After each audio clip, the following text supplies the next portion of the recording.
Алшы да. Шамалдан кейін тамақтайын болады, бірінші ішіп аласың ба? Шы, тамақ дайын емес пе не? Иә, жаңа ғана бастағым. Не білесің сен күн бойы? Үйдің тірліктері ғой жан. Не тірліктерді тазарқылау үшін ба тамағындыра дайын болмайсың? Шамал сабыр ет енді қазір ондай тамақтайын.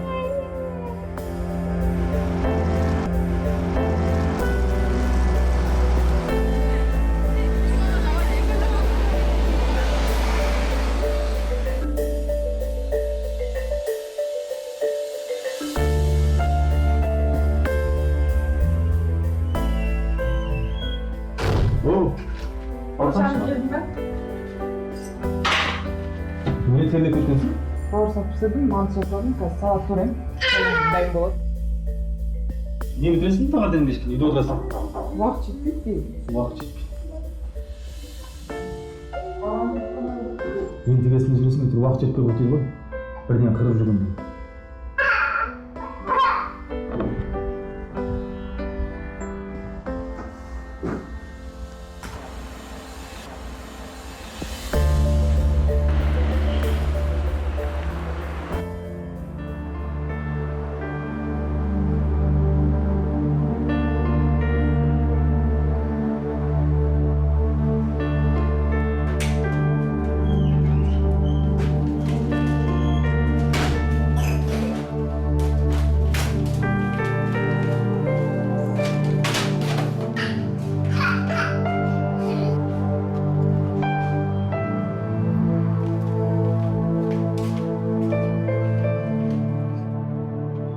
Самал, не мынау тыныштық па?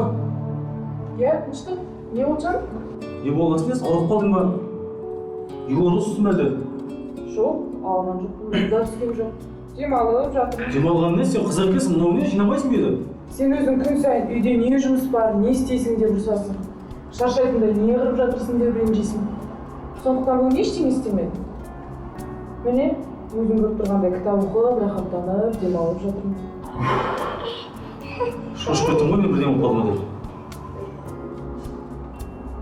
Әйелдің үйдегі тірлігі білінбейді. Бірақ нағыз жұмыс әйелдің үйдегі тірлігі ғой. Неге ұмытып кетеміз еркектер?